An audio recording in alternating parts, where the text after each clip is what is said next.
5강 선생되지 말라라는 말씀으로 야고보서 3장 1절에서 13절 말씀까지 읽고요 나누겠습니다. 제가 읽어드릴게요. 야고보서 3장 1절부터입니다. 내 형제들아, 너희는 선생된 우리가 더 큰 심판을 받은 줄 알고 선생이 많이 되지 말라. 우리가 다 실수가 많으니 만일 말에 실수가 없는 자라면 곧 온전한 사람이라. 능히 온몸도 굴레 씌우니라. 우리가 말들의 입에 재갈 물리는 것은 우리에게 순종하게 하려고 그 온몸을 제어하는 것이라. 또 배를 보라. 그렇게 크고 강풍에 밀려가는 것들을 지극히 작은 키로서 사공의 뜻대로 운행하느니 이와 같이 혀도 작은 지체로 돼 큰 것을 자랑하도다. 보라, 얼마나 작은 불이 얼마나 많은 나무를 태우는가. 혀는 곧 불이요 불의 세계라. 혀는 우리 지체 중에서 온몸을 더럽히고 삶의 수레바퀴를 불사르나니 그 사르는 것이 지옥불에서 나느니라. 여러 종류의 짐승과 새와 벌레와 바다의 생물은 다 사람이 길들일 수 있고 길들여 왔거니와 혀는 능히 길들일 사람이 없나니 쉬지 아니하는 악이요 죽이는 독이 가득한 것이라. 이것으로 우리가 주 아버지를 찬송하고 또 이것으로 하나님의 형상대로 지음을 받는 사람을 저주하나니 한 입에서 찬송과 저주가 나는도다. 내 형제들아, 이것이 마땅하지 아니하니라. 샘이 한 구멍으로 어찌 단물과 쓴물을 내겠느냐. 내 형제들아, 어찌 무화과가 감람나무를 포도나무가 무화과를 맺겠느냐. 이와 같이 짠물이 단물을 내지 못하느니라. 너희 중에 지혜와 총명이 있는 자가 누구냐? 그는 선행으로 말미암아 지혜의 온유함으로 그 행함을 보일지니라. 아멘.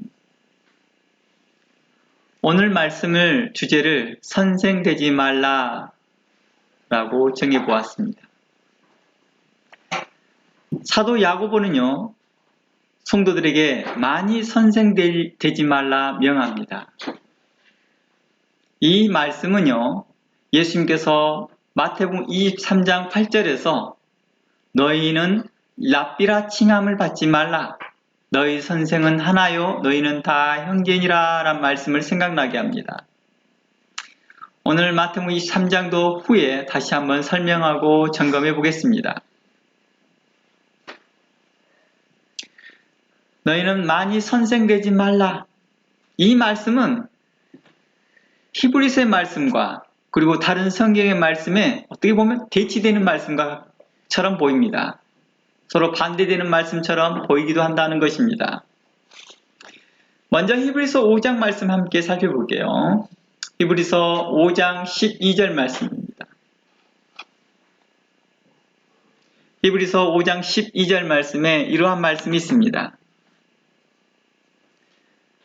때가 오래되었으므로 너희가 마땅히 선생이 되었을 터인데 너희가 다시 하나님의 말씀의 초보에 대하여 누구에게서 가르침을 받아야 할 처지이니 단단한 음식은 못 먹고 젖이나 먹어야 할 자가 되었도다. 이는 젖을 먹는 자마다 어린아이니 의의 말씀을 경험하지 못한 자요 단단한 음식은 장성한 자의 것이니 그들은 지각을 사용함으로 연단을 받아 선악을 분별하는 자들이니라. 요즘 제가 오늘부터 개정을 읽고 있습니다. 여러분이 참고하시길 바랍니다. 히브리서 말씀은 우리에게 이렇게 말합니다. 신앙이 성숙되어 다른 사람들을 가르칠 만큼 신앙 생활이 연수가 오래되었으나 여전히 가르침을 받아야 하는 상태에 머물러 있다라고 지적하고 있습니다. 아직도 가르침을 받아야 할 상태로 머물러 있다라는 뜻은 어떤 의미에서 말을 하고 있습니까? 우리가 일반적으로 평생 교육이라고 합니다. 저도 하나님의 말씀을 가르치는 자이지만 저는 아직까지도 말씀을 배우고 있거든요. 그래서 이 말의 뜻은 너희가 아직도 가르침을 받아야 하는 상태다라고 하는 이 말은 우리에게 전달하고자 하는 히브리서의 말은 그 의미는 아직도 어린아이다라는 관점을 이야기하고 있는 것입니다. 일반적으로 배움에는 끝이 없습니다. 배움에는 끝이 없습니다. 하물며 성경은 어떨까요? 무궁무진하죠. 우리가 평생을 다하여 연구하고 살펴도 하나님의 것을 다 알기는 어렵습니다. 즉 너희가 마땅히 선생이 되어야 할 텐데 가르침을 받고 있다는 뜻은 아직도 어린아이다 라고 말하는 것입니다. 그래서 히브리서 12장에서 14절까지 한번 제가 읽어보면 이와 같습니다. 때가 오래되었으므로 너희가 마땅히 선생이 되을 텐데 너희가 누구에게 가르침을 받고 있다. 단단한 음식을 먹어야 되는데 젖을 먹고 있다. 의의 말씀을 경험해야 되는데 의의 말씀을 경험하지 못하고 있다 라고 말하는 것입니다. 아직도 젖을 먹고 있는 어린아이와 같고 단단한 식물을 먹지 못하는 자가 되어 있음을 히브리서는 책망하고 있었던 것입니다. 아직도 신앙의 기초 교리 안에서 아직도 기초적인 교리 안에서 머물러 있고 무엇이 선한지 악한지 무엇이 참인지 무엇이 외식된 것인지를 분별함이 없이 살아가는 자와 같다는 것입니다. 우리는 이러한 것들을요 심리학적으로 표현하기를 호구라고 표현합니다. 분별함이 없는 겁니다. 그냥 듣고만 있는 겁니다. 그냥 듣고만 있는 거예요. 분별이 없는 것이죠. 무엇이 참이고 외식된 것인지를 분별하지 못합니다. 아직도 이러한 사람에 대해서 아직도 너희가 어린아이로다. 이렇게 분별 없는 신앙생활, 이렇게 분별하지 못하는 것들은 어린아이 수준이다. 순수하다라고 말하지 않고 어린아이다라고 말하는 것입니다. 그러나 분별력 있는 삶, 그것은 의의 말씀을 깨달아야 된다 라고 말합니다. 의의 말씀은 장성한 자의 것이니 선악을 분별한다. 옳은 것과 외식된 것과 불법들을 분별해낼 수 있다라고 말합니다. 즉 장성한 자는 자연스럽게 분별할 뿐만 아니라 남을 가르칠 정도의 수준에 이를 것이다 라고 말하는 것입니다. 그런데 아직도 너희가 마땅히 선생이 되어야 할 텐데 아직도 어린아이에 머물고 있다라고 말합니다. 이 말은 우리에게 선생이 되라는 의미로 발전될 수도 있습니다. 주일학교 선생님부터 목사님까지 우리는 남을 가르치고 있는 자들입니다. 선교사, 전도사, 장로, 남들을 가르치는 위치에 있거든요. 집사까지요. 심지어 성경은 우리에게 이렇게 말합니다. 그리스도인으로서, 그리스도인의 부모로서 자녀들을 가르칠 정도가 되어라고 말합니다. 그러면 부모가 장성하라는 뜻입니다. 이곳에서 장성이다 라고 말하는 것은 의의 말씀을 경험하라 라는 뜻입니다. 무엇이 옳고 무엇이 불법이고 무엇이 외식된 것이고 무엇이 거짓된 것인지를 분별할 수 있어야 된다라고 말하는 것입니다. 그래서 신명기의 말씀에 신명기 6장 6절 말씀에 이러한 말씀이 있습니다. 오늘 내가 내게 명하는 이 말씀을 너희 마음에 깊이 새겨라 이렇게 말합니다. 부모에게 먼저 말합니다. 부모들아 너는 하나님의 말씀을 깊이 새겨라 그럽니다. 그러면서 7절 말씀에 내 자녀들에게 그것을 부지런히 가르치며 집에 앉아있을 때든지 길을 갈 때이든지 누워있든지 일어날 때든지 이 말씀을 강론할 것이다 라고 말합니다. 이 강론이라고 하는 말이 무슨 뜻이냐? 강자가 풀강자, 논자가 논하다라는 것입니다. 풀어서 설명해 주어라 이 뜻입니다.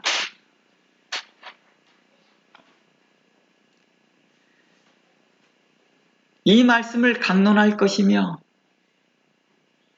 그래서 전도사 다음에 강도사라는 명칭이 있었는데 요즘은 강도사라는 명칭을 쓰지는 않지만 중목이라는 표현을 쓰고 있지만요. 이 강도사라는 말이 풀강자, 성경을 풀어갈 수 있는 해석할 만한 수준이 이르렀다라는 뜻입니다. 이제 부모들에게 이 강도사 수준까지 이르라고 말하는 것이죠. 이것은 우리에게 말하고자 하는 것은 너는 어린아이에 머물지 말아라 라는 뜻이었습니다. 그리고 베드로전서에서는 이러한 말씀이 있습니다. 베드로전서 3장 15절 말씀에 너희 마음에 그리스도를 주로 삼아 거룩하게 하고 너희 속에 있는 소망에 관한 이유를 묻는 자들에게 대답할 것을 항상 예비해라 라고 말합니다. 물론 이것은 가르치다, 선생이 되라 라는 의미는 아니지만 그 정도의 수준에 이르러라 라는 뜻이죠.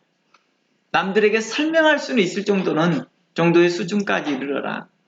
온유와 두려움으로 선한 양심을 가져라 라고 말합니다. 그러므로 사도 야고보가 너희가 많이 선생되지 말라는 뜻은 성도들에게 뭘 의미하는 것입니까? 성도들에게 이제 장성한 자가 되지 말라, 장성한 자가 될 필요가 없다 라는 뜻일까요? 그러지는 않겠지요. 선생이 될 필요가 없다, 굳이 선생 되려 하지 말아라, 그런 의미가 아니었습니다. 혹 만일 선생이라면 현재 당장 포기해라, 선생 되려고 한다 하면 지금 당장 포기해라, 이런 뜻이 아니었겠지요. 그러면 사도 야고보는 무슨 의도에서 성도들에게 많이 선생되지 말라 하였을까요? 그리고 우리 주 예수님은 어떤 상황에서 랍비라 칭함을 받지 말라 하였을까요? 먼저 우리가 그동안 야고보서를 강해해왔고 그 강해에 익숙해왔던 야고보서를 우리가 먼저 살펴보겠습니다. 그리고 예수님의 말씀을 살펴보면 자연스럽게 이해될 거라 봅니다. 먼저 야고보서 3장 1절에서 많이 선생되지 말라는 의도는 문맥을 따라 이해해보면 바로 2장의 연결입니다. 3장 1절은 2장의 연결인 거죠. 2장에서 무엇이 중심이었습니까? 바로 행함 없는 믿음이었습니다.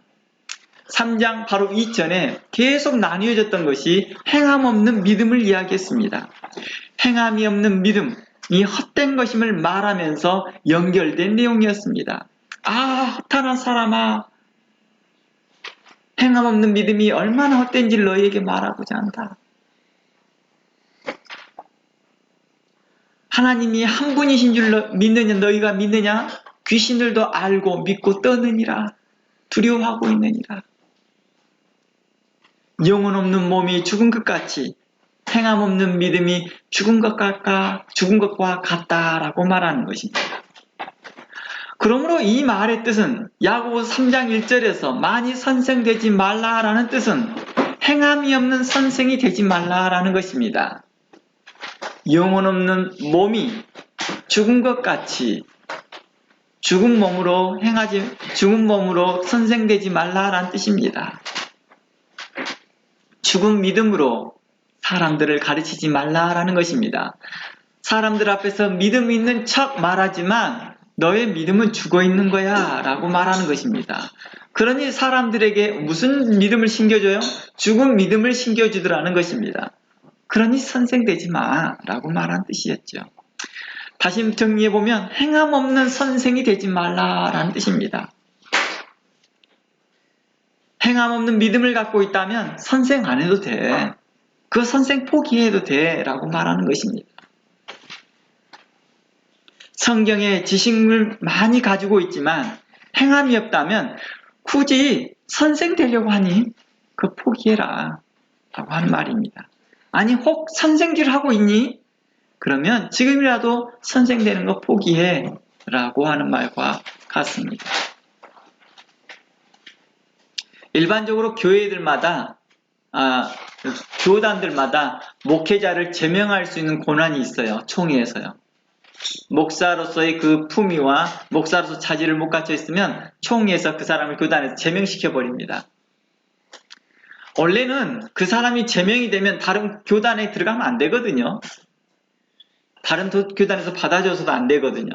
그런데 너무 많은 교단과 교파가 나눠지다 보니까 그런 사실들을 감추고 또 다른 교단에 또 들어갑니다. 다른 교단에서는 또 그러한 것을 정밀하게 검사하지 아니하고 또 받아줍니다. 그러다 보니까 악순환이죠. 양심껏 선한 양심에 따라서 사도 야고보 또 예수 그리스도께서 하셨던 말씀처럼 선생을 되는 것을 스스로 포기해야 되는 거죠. 그래야 본인이 살아요. 그래야 본인이 살합니다. 그러므로 야고보가 우리에게 말한 이유가 바로 행함이 없는 믿음이 헛되며 귀신을 또 너희들도 알고 있는 그 지식적 수준에서 하나님을 믿고 있는 것이라면 그걸 가지고 선생질을 하지 말라라는 뜻이겠죠. 그래서 오늘 본문 야고보서 3장 13절에서 이렇게 증거합니다. 오늘 읽어봤던 13절 말씀에 너희 중에 지혜와 청명이 있는 자가 누구냐? 그는 선행으로 말미암아 지혜, 온유함으로 그 행함을 보일지니라 라고 말하고 있는 것입니다. 그래서 야고보서 3장의 문맥 안에서도 선생되지 말라라고 하는 것은 바로 행함이 없는 자에게 대하여서 이야기하고 있었던 것입니다. 너희 중에 지혜와 청명이 있는 자가 선생이다. 그런데 너희 그러한 선생들은 선행으로 말미암아 지혜의 온유함으로 그 행함을 보여야 된다라고 말하는 것입니다. 그러나 머리에 든 것은 많으나 가슴이 뜨겁지 아니하고 강도 만난 사람에 대하여 어떻게 해야 되는 것은 알고 있으나 방법도 잘 알고 있으나 막상 행동하지 않고 마음이 휑한 사람들, 그런 사람들에게 대하여서 선생되지 말라.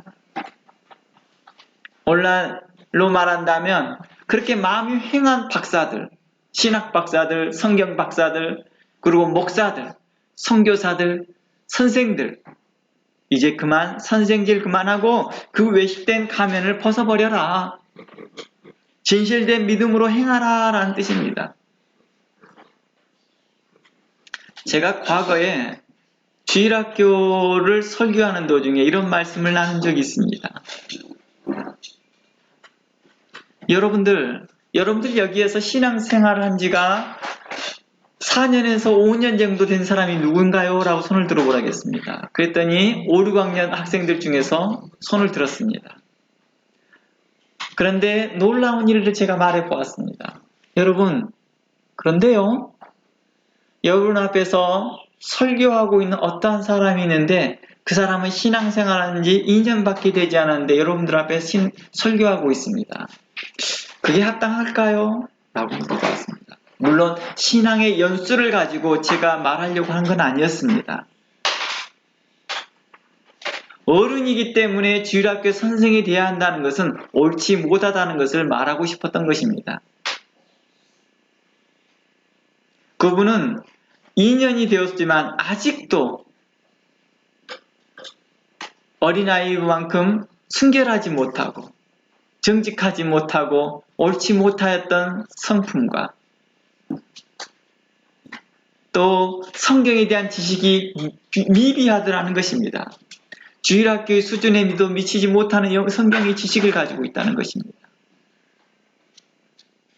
그런 그가 앞에서 설교를 하고 있니 도덕 설교가 되고 윤리 설교가 되고 있고 사회 정의를 외치고 있는 이상한 설교를 하고 있는 것입니다. 무엇을 어떻게 해야 천국에 가야 된다는 말이 분명하지가 않습니다.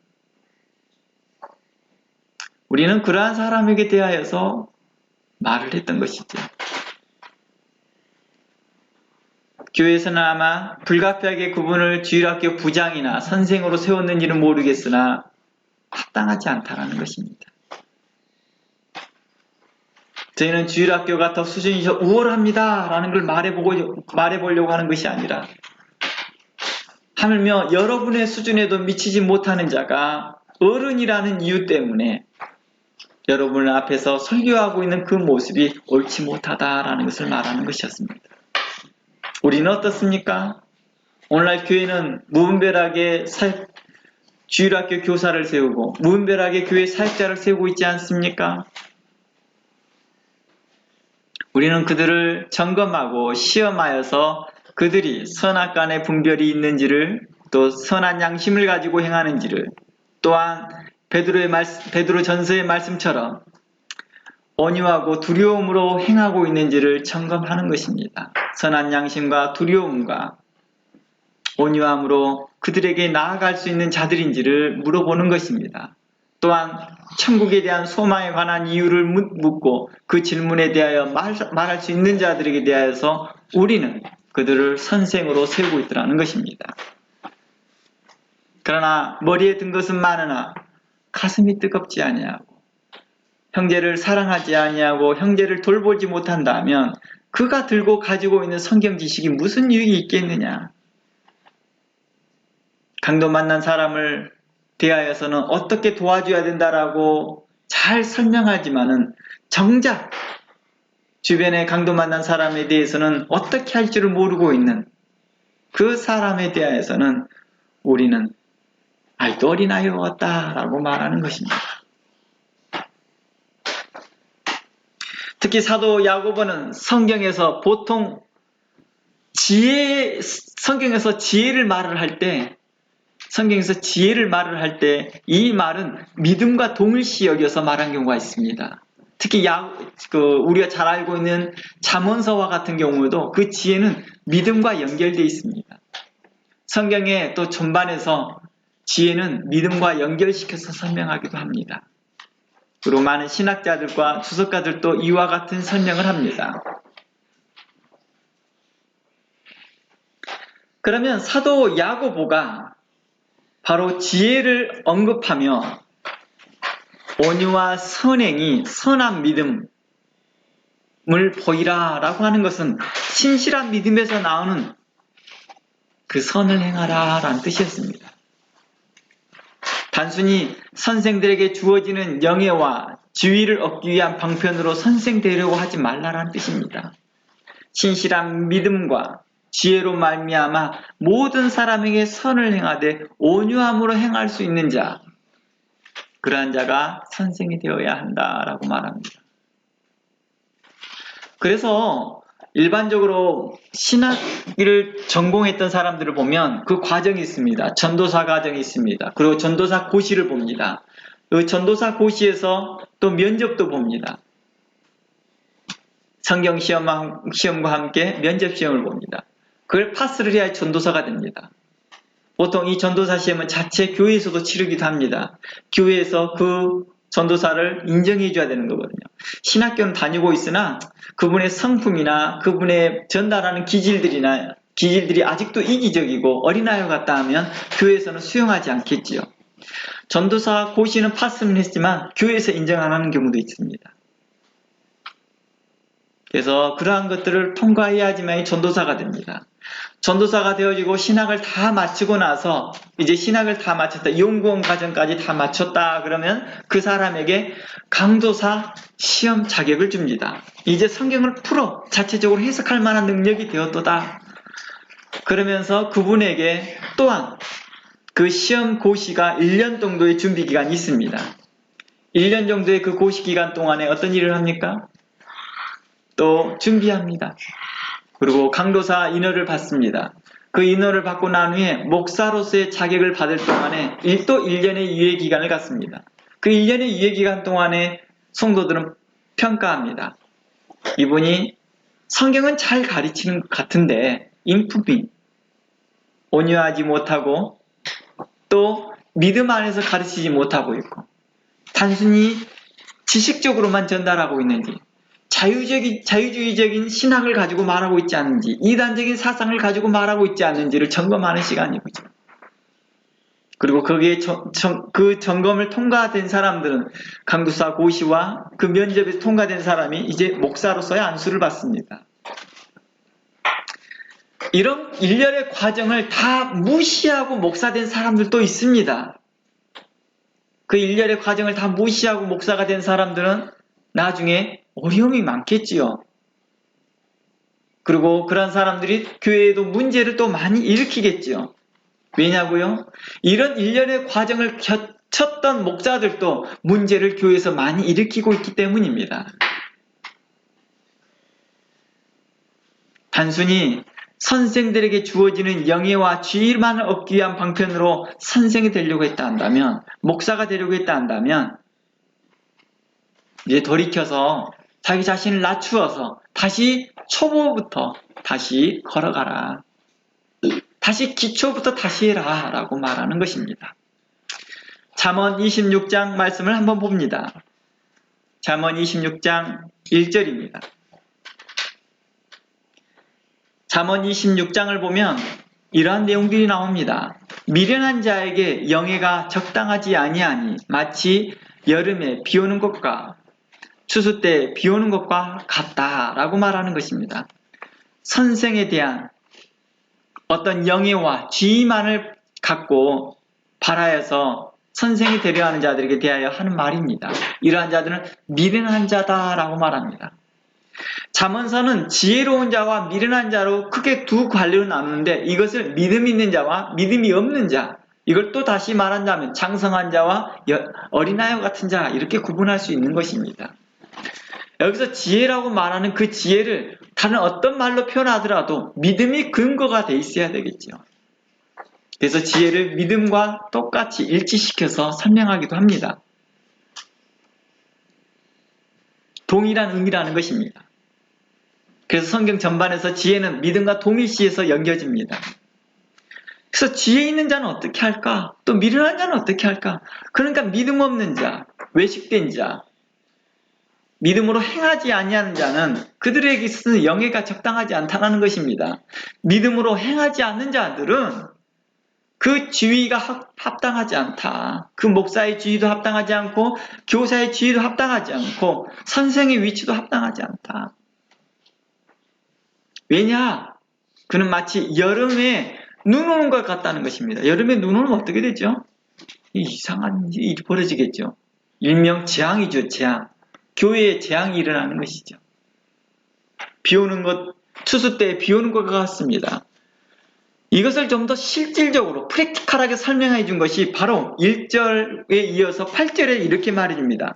8절 9절에서 잠언 26장 8절 9절에서 미련한 자에게 영예를 주는 것은 돌을 물매에 매는 것과 같고 미련한 자의 입에 잠언은 술 취한 자가 손에 든 가시나무와 같다라고 말하는 것입니다. 즉 믿음으로 행하지 않는 자는 믿음으로 행하지 않는 자, 즉 믿음이 신실하지 않는 자들은 그 입에 가르치는 그 잠언, 말씀들은 술 취한 자가 자기 손에 든 가시나무와 같아서 자기를 또 상하게 할 뿐만 아니라 교회 전체를 혼란스럽게 한다는 것입니다.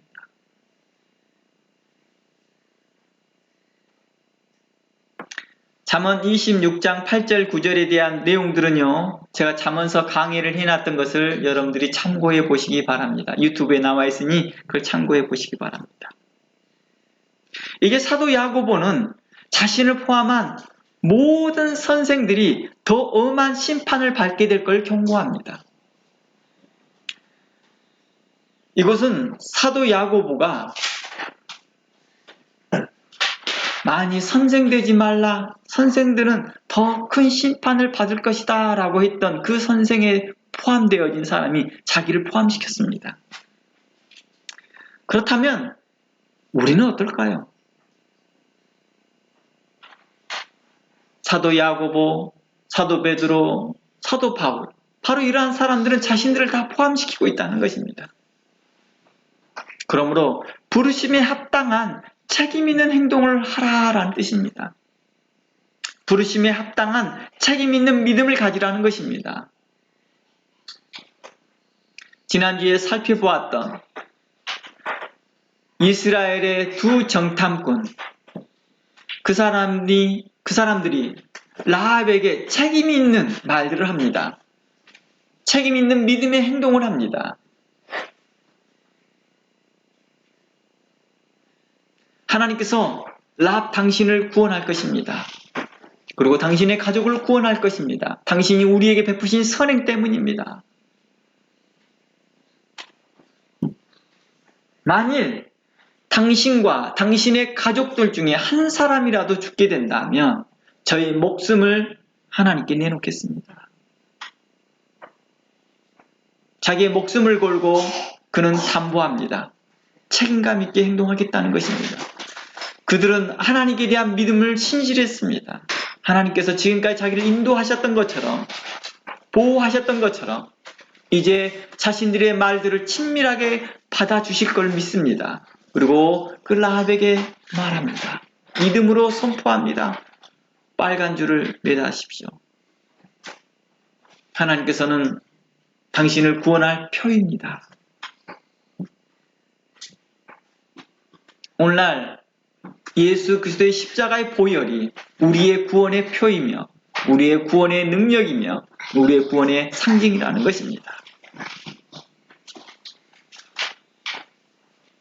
그러나 만일 부르심에 합당한 책임 있는 행동을 하지 못하고 선생으로서 사역을 성실히 수행하지 못할 경우에는 그에 상하는 심판이 있을 것을 사도 야고보는 우리에게 경고하였습니다. 선생이라는 직임의 권위와 명성에 매료되어서 그것을 얻고자 선생이 되려고 하는 자들, 그걸 얻고자 장로가 되려고 하는 자들, 그걸 얻고자 목사가 되려고 하는 자들, 그런 것을 얻고자 선교사가 되려고 하는 자들, 그걸 얻고자 교사가 되려고 하는 자들, 그런 자들에게 대하여 책임이 있을 것이다 라고 말합니다.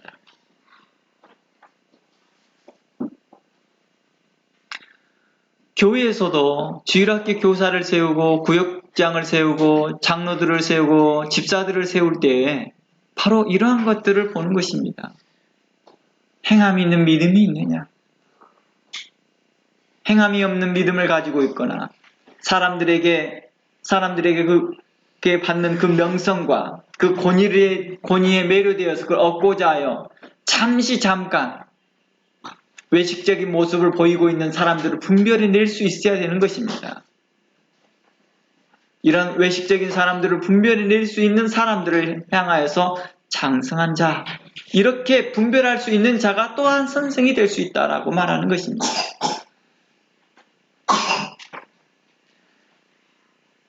선생이 되려는 갈망은 어떻게 보면 좋은 것이나 만일 어떤 명성에 매료되어서 권위에 매료되어서 되려고 했다 한다면 이는 욕심일 것입니다. 도덕적, 윤리적 책임감이 없이 또 책임감 있는 믿음이 없이 행동하는 것에 대해서 하나님께서는 심판하실 거라는 것입니다. 그러므로 성경은 이러한 자들을 분별하여 그들을 떠나라라고 말합니다. 뭐 하라고요? 떠나라고요. 이들을 분별해낼 수 있어야 되려면 장성한 자가 되어라 라고 말합니다.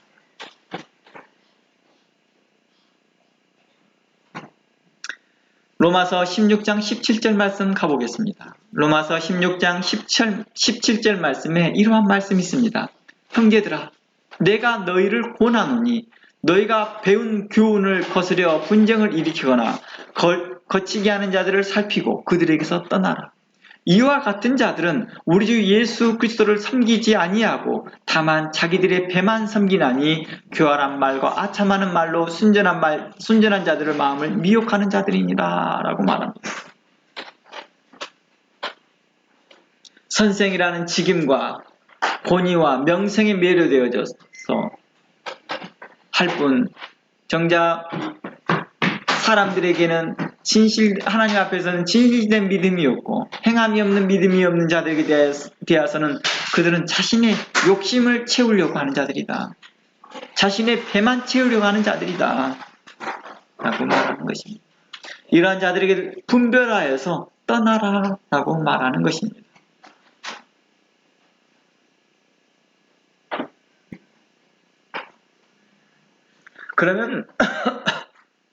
그러면 우리는 그들을 어떻게 분별할 수 있을까요? 그들의 말, 그들의 설교와 가르침, 그리고 그들의 삶을 어떻게 분별할 수 있을까요? 저는 오늘 야고보서 이 3장을 살펴보면서 이 말씀은 전적으로 내게 해당하는 말씀이다라고 살피면서 제 자신을 향하여서 계속 나눴습니다. 그리고 말씀을 준비해 보았습니다.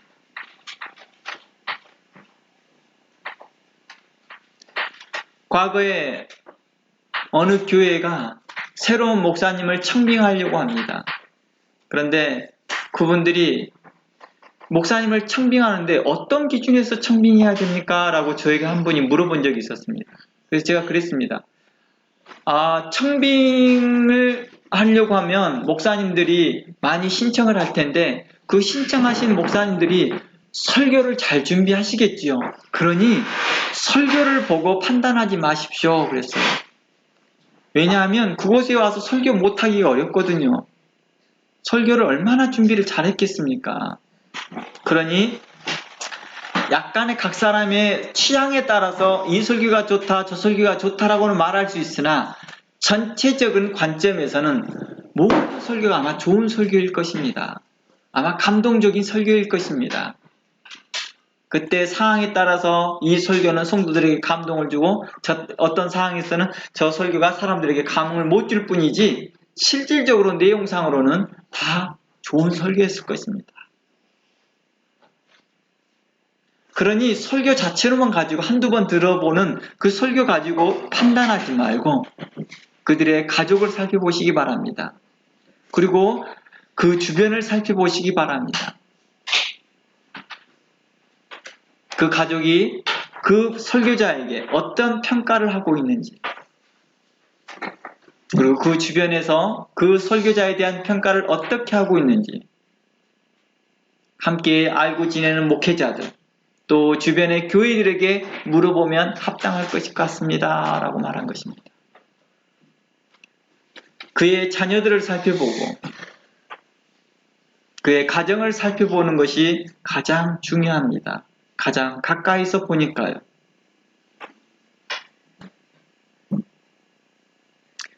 그 말씀과 삶이 어떻게 나타나는지를 볼 수 있다는 것입니다. 그들의 말, 설교와 가르침, 그리고 그 삶을 분별할 수 있는 것이 바로 이중성을 감지하는 것입니다. 그들의 이중성을 감지하는 것이죠. 즉 예수님의 말씀과 같이 그들 자신 안에 외식된 모습이 발견되는지를 보는 것입니다. 그리고 선생된 사람들은 내 자신들에게, 내 자신 안에 그런 외식된 모습이 발견되고 있는지를 보는 것입니다. 만약 그것이 발견되고 있다 한다면 선생으로서 잠시 중단하라는 것입니다. 그리고 회개하고 돌이키는 것입니다. 그리고 만일 성도들이 그러한 외식된 것을 발견했다 하면 먼저 말을 하겠지요. 그리고 듣지 아니하면 뭐하라? 그를 떠나라 라고 로마서에서는 말하고 있었다는 것입니다. 물론 이러한 뉘앙스는 예수님도 말씀하였습니다. 그의 외식된 모습들을 보고 떠나라 라는 것입니다. 그래서 우리가 하는 말이 좀 이상한 말을 해요. 교회가 좀 이상한 말을 합니다. 우리가 하나님 보고 신앙생활하지 목사 보고 신앙생활하냐? 이런 말을 하면서 목사의 부정부패를 뭐합니까? 보고도 무시해버립니다. 그러면서 오직 자기는 하나님만 보고 신앙생활한대요. 물론 어느 의미에서는 맞습니다. 좋은 의도라는 걸 알 수 있습니다. 그러나 성경은 그로 더욱 악하게 하더라는 것입니다. 교회를 더 병들게 하더라는 것입니다. 우리의 신앙이 하나님만 보고 가는 게 맞습니다. 그러나 옳지 못한 목회자, 정직하지 못한 목회자, 외식하는 목회자, 행함이 없는 믿음을 가르치는 목회자, 설교는 잘 하느나 행함이 없는 목회자, 그런 목회자들에게서 계속 머물 필요가 있겠니? 우리에게 이렇게 질문하였다는 것입니다. 그래서 예수님께서는 이렇게 외식된 목회자들을 향하여서 이렇게 책망합니다. 마태복음 23장입니다.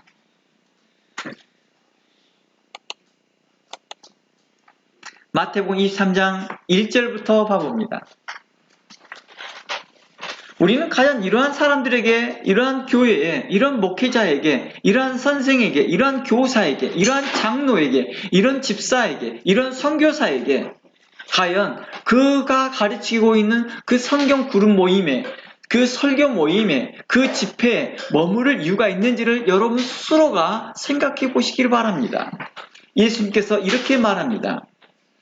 이에 1절부터입니다. 이에 예수께서 무리와 제자들에게 말씀하여 가라사대 서기관들과 바리새인들이 모세의 자리에 앉았으니, 서기관과 바리새인들이 모세의 자리에 앉았다는 것은 선생의 위치에 있다는 것입니다. 교사의 위치에 있다는 것입니다. 그러므로 무엇이든지 그들의 말하는 바는 행하고 지키되 그들이 하는 행위는 본받지 말라.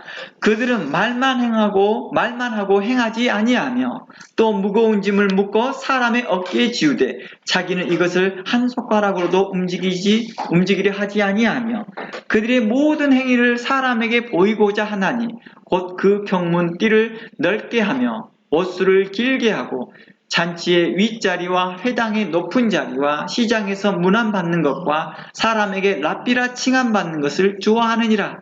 그러나 너희는 랍비라 칭함을 받지 말라. 너희는 선생은 하나요 너희는 다 형제니라 라고 말했습니다.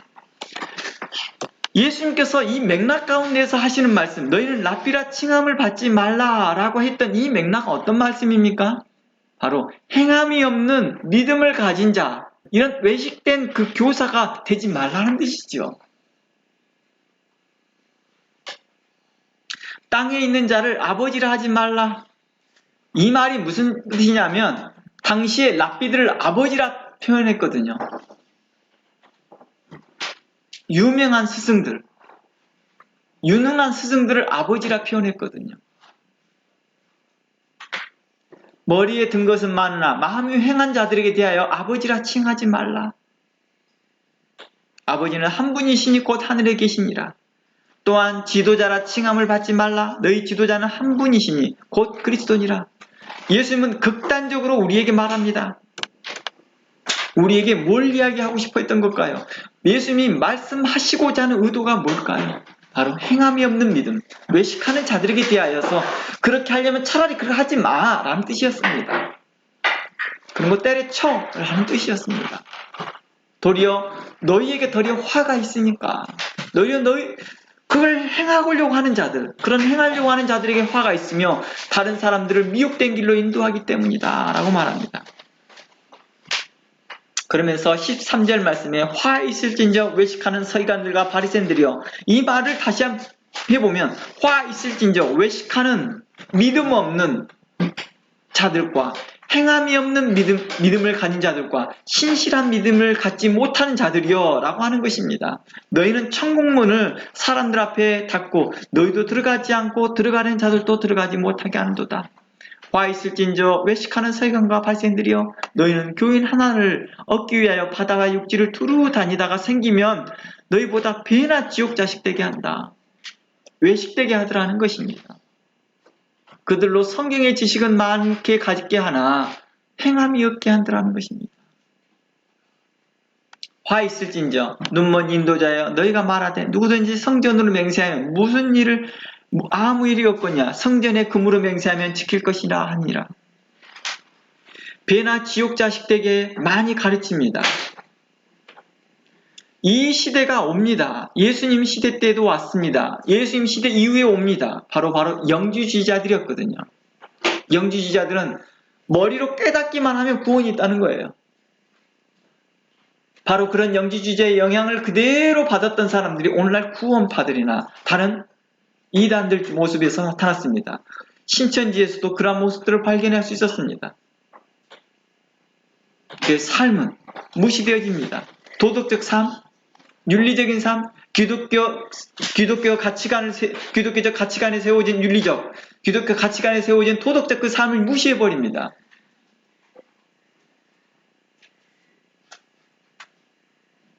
그러면서 이렇게 말합니다. 율법으로 비하시킵니다. 율법으로 구원받을 수 없어. 행함으로 구원받을 수 없어 라고 말하면서 성경을 잘못 해석해버립니다. 야고보 사도는 우리에게 말하기를 행함으로 구원받는다 라고 말하는 것이 아니라 믿음 있는 행함을 강조했던 것입니다. 내가 믿음이 있느냐? 믿음 있는 구원받을 만한 믿음이 있다라고 너희가 자부하느냐? 그건 너 행함이 없잖아. 그걸로 너 구원받을 수 있다고 생각해? 그것은 귀신들도 알고 떠는 거야. 무서워하고 있는 거야. 그러니 행함으로 너희 믿음을 보여라 라고 했던 것입니다. 그러면서 17절 마태복음 23장 17절 말씀에 어리석은 자들이여 라고 하면서 예수님은 계속해서 말을 합니다. 마태복음 23장 전체를 다 보면 바로 이러한 자들이 무엇을 의미하고 있는 거냐? 이러한 자들이 선생인데 너희 교회 안에 이러한 사람이 있다면 너희는 그곳에 머물겠니? 다시 한번 물어보는 것입니다. 그러면 그들의 가르침이 이렇게 가르칩니다. 금이냐 거룩하게 하는 성전이냐 너희가 또 이르시되 누구든지 제단으로 맹세하면 아무 일이 없거니와 그 위에 예물로 맹세하면 지킬 것이니라. 맹인이여 어느 것이 크냐 그 예물이냐 그 예물을 거룩하게 하는 제단이냐 그러므로 제단으로 맹세하는 자가 제단과 그 위에 모든 것으로 맹세합니다. 1000번째 헌금을 요구하며 너의 소망을 담아라. 하나님께서 이루어질 것이다 하면서 1000일 동안 매일과 같이 와서 기도하며 헌금하면 하나님께서 그 헌금을 받아 흡양해 주시겠다라고 말하는 것과 일치하는 내용이죠. 23절 말씀에 화 있을진저 외식하는 서기관들과 바리새인들이여 너희가 박하와 회양과 근처의 11조는 들이되 율법에 더 중한 바 정의와 긍휼과 믿음은 버렸도다. 11조 하면 믿음 있는 사람이고 감사한금은 11조 있는 사람이고 헌금을 강조하면서도 그 성도의 삶, 곧 뭘 강조하지 못해주고 있습니까? 정의로운 삶을 말해주지 못하고 있습니다. 형제에 대해 긍휼히 여기는 마음을 갖도록 해주지 못하고 있습니다.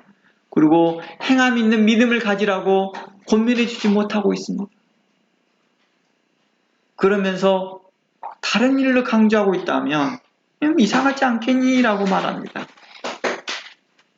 그러면서 그들 안에 예수님은 그들의 속 안에 탐욕이 품어있기 때문이다. 가르치는 자도 탐욕이 부풀어 있고 그것을 함께 동의하고 하면서 그렇게 신앙생활하는 사람도 탐욕 가운데 있기 때문이라. 함께 면명할 것이니라 라고 말하는 것입니다. 그러므로 화 있을진저 외식하는 서기관과 바리새인들이여 장과 대접은 깨끗하되 그 안에는 탐욕과 방탕으로 가득 차 있도다. 그 안에는 죽은 사람의 뼈가 가득하 있도다. 이 사람들은 28절 이 사람들은 겉으로는 사람에게 옳게 보이되 안으로는 외식과 불법이 가득하다라고 말하고 있었던 것입니다. 바로 외식과 불법이 가득한 그러한 사람들에 대해서 넌 선생 되지 마. 넌 선생 안 해도 돼. 그냥 포기하는 게 차라리 더 좋다 하는 사람들에게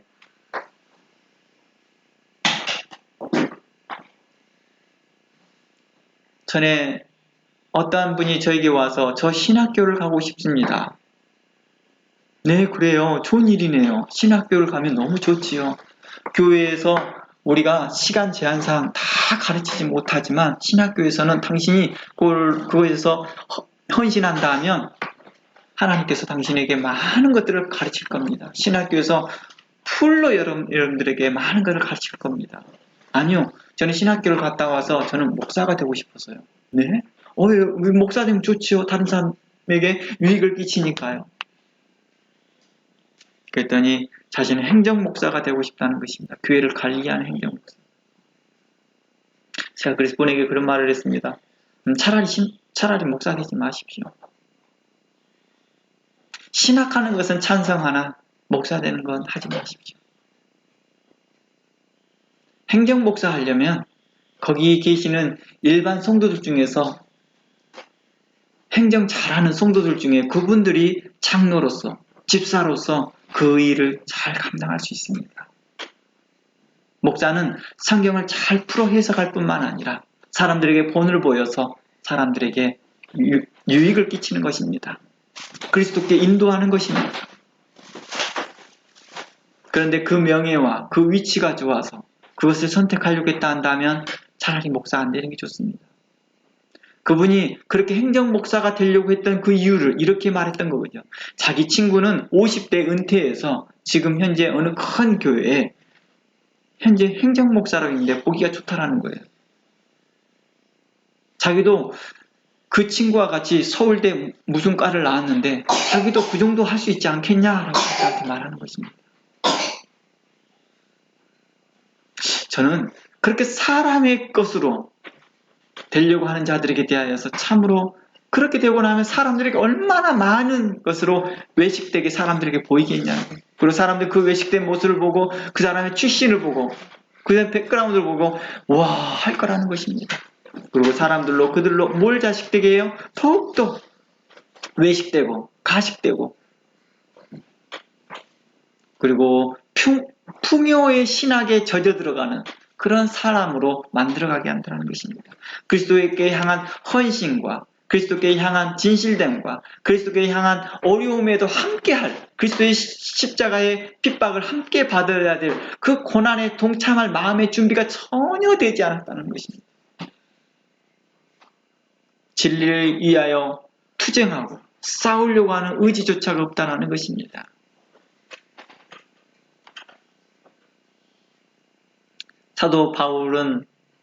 사도 야고보는 이러한 맥락에서 한 입에서 찬송과 저주가 같이 나오고 있도다 라고 말하는 것입니다. 그러므로 너희들은 선생되지 말라. 말로는 하나님을 사랑한다고 하면서 찬양하면서 형제를 증오하고 사람을 외모로 판단하고 누가 자신에게 유익을 주는 사람인가 하면서 줄서기 잘하게 하고 눈치 작전을 해서 줄서기 잘해서 출세하려고 교회 안에서 출세하려고 한다면 그런 사람은 차라리 선생되지 않는 게 좋다. 자신의 유익과 탐욕을 위해서 쫓아가는 자들 선생의 명예와 지위와 그런 위치가 아름다운 위치가 탐스러워서 가지려고 하는 자들 그런 자들은 차라리 되지 않는 게 좋겠다. 그러한 사람들 입으로는 하나님을 찬양하나 마음으로는 형제를 미워하고 형제를 증오하고 있다 한다면 이 또한 선생뿐만 아니라 모든 그리스도인들에게도 합당하지 못하다라고 말하는 것입니다. 한 입에서 찬송과 저주가 나오는도다. 내 형제들아 이것이 마땅하지 않다. 어찌 샘에서 한 구멍 안에서 단물과 쓴물을 내겠느냐. 결코 낼 수 없는데 그렇게 쓴물이 나오는 샘인데 단물이 나오는 것처럼 보여줄 수 있는 것은 외식이다라는 거입니다. 거기에 잠시 설탕을 쳤거나 거기에 잠시 탄성물을 추가했을 뿐이지 그 우물은 썩은 물이다. 그러면서 하는 말이 그거죠. 형제들아 무화과에서 감람나무를 포도나무에서 무화과를 맺겠느냐. 이와 같이 짠물이 단물을 내지 못할 것이니라. 너희 중에 지혜와 청명이 있느냐? 그런 사람은 당연히 행함으로 선행으로 온유함으로 나올 것이다. 그런데 너희 행함이 선행과 온유함으로 나오지 못한다 하면 너희와 지혜와 청명이 그러지 못함을 이야기하고 있지 않겠느냐? 이곳에서 지혜와 청명을 믿음으로 이야기하고 있다는 것입니다. 너희의 믿음이 선하지 못함을 말하고 있지 않겠니? 너희의 믿음이 신실하지 못함을 말하고 있지 않겠느냐? 라고 말한 것이었습니다. 그러니 너희는 선생되면 안 된다 이 뜻이죠. 도리어 더 큰 심판을 받게 될 것입니다. 너희가 그 위치에 선생의 위치에 올라갔고 목사의 위치에 올라갔고 장로의 위치에 올라갔고 집사의 위치에 올랐으나 사모의 위치에 올랐으나 선교사의 위치에 올랐으나 강도사의 위치에 올랐으나 전도사의 위치에 올랐으나 거기에 따른 책임은 하나님께서 물으겠다는 것입니다. 그러니 너희가 말만 행하고 행함이 없는 그 믿음을 가지고 있다면 회개하고 이제 장성한 자가 되도록 힘쓰라. 선악을 분별하고 너희 자신의 것도 분별하고 의의 말씀을 경험하여서 행함 있는 믿음을 가지라라고 말하였던 것입니다.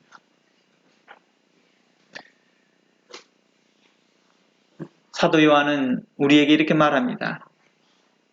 사도 요한은 요한일서 4장을 통하여서 요한일서 4장 10절에 누구든지 하나님을 사랑하노라 하고 그 형제를 미워하면 이는 거짓말하는 자니 보는 바 그 형제를 사랑하지 않는 자는 보지 못하는 바 하나님을 사랑할 수 없느니라.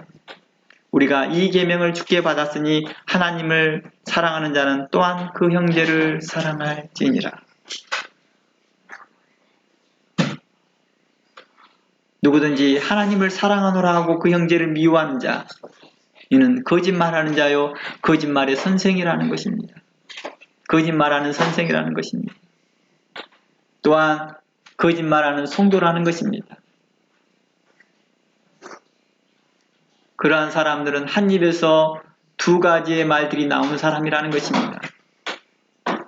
하나님은 찬양합니다. 하나님은 위대하십니다. 하나님은 전능하십니다. 하지만 실제로 형제를 마음속으로 미워하고 있다 한다면 우리는 회개해야 됩니다. 이는 하나님이 기뻐하지 아니하시며 그가 어느 위치에 있든지 선생의 위치에 있든지 학생의 가르침을 받는 위치에 있든지 어떤 위치에 있든지 하나님께서는 그들을 심판하실 거라 말합니다. 왜냐? 그는 참으로 신실하게 하나님을 사랑할 수 없기 때문이다 라고 말합니다. 보이는 바 그 형제를 사랑하지 아니하는데 어찌 보이지 아니하 하나님을 사랑한다라고 말할 수 있겠느냐라고 말했던 것입니다. 그러므로 요한일서 6장 말씀에서는 요한일서 1장 6절에서는 만일 우리가 하나님과 사귐이 있다 하고 어둠 가운데 행하면 거짓말하고 진리를 행하지 아니하니라.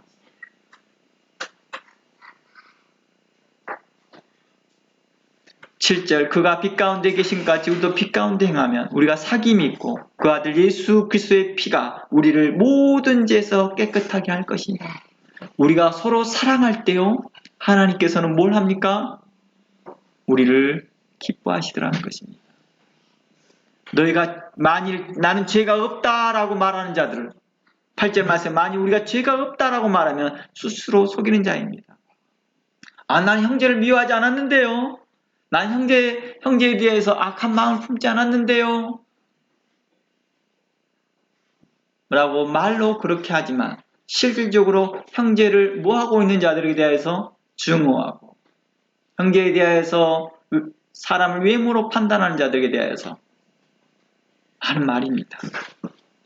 사람을 외모로 판단하고 형제를 사랑하지 아니하는 자들에 대해서 나는 죄가 없습니다. 왜냐고요? 예수 그리스도로 구원받았으니까요. 나는 예수님을 믿으니까요. 난 죄 없습니다. 한 번 구원은 영원한 구원입니다. 라고 말하는 자들에 대하여 네가 그렇게 죄 없다고 말하면 너는 스스로 속이는 자야. 너는 그 속에 진리가 있지 않아. 이런 맥락에서 요한일서는 써지고 있다는 것입니다. 요한일서는 사도 요한은 계속해서 사랑을 강조하고 있었습니다. 형제의 사랑하는 것. 사도 야고보도 그걸 강조하고 있었습니다. 사도 바울도 그걸 강조하고 있었습니다. 우리가 서로 사랑하지 않으면 아무것도 주를 볼 수 없도다. 우리가 서로 사랑할 때 주를 볼 수 있다라고 말하는 것입니다. 그러므로 우리가 우리 마음에 혹 우리 형제를 미워하고 있다 한다면 우리가 회개하고 하나님 앞에 바르게 나아가기를 원합니다. 형제와 화해하고 서로 사랑하는 일에 힘쓰기를 원합니다. 마음에 증오함이 있고 마음에 다른 생각이 있고 이 교단이 맞니 내 교단이 맞니 내 교회가 맞니 네 교회가 맞니 하면서 정죄하며 사람을 외모로 판단하는 그런 마음이 있다면 그런 목회자가 있다면 회개하기 바랍니다. 하나님께서는 그들 안에 진실한 하나님의 사랑이 들어갈 수 없다라고 말합니다. 그러므로 우리가 서로 사랑함으로 힘써 서로 사랑하여 오늘날 교회에 침체되어지고 있고 부흥이란 단어가 생소한 오늘날 이 교회에 다시 한번 하나님의 거룩함이 우리 안에 드러났으면 좋겠습니다. 각 성도의 마음이 뜨거워지고 우리 교회들이 뜨거워지고 하나님 앞에서 뜨겁게 사랑하는 모습으로 나아갔으면 좋겠습니다. 우리 다 함께 기도하겠습니다. 하나님,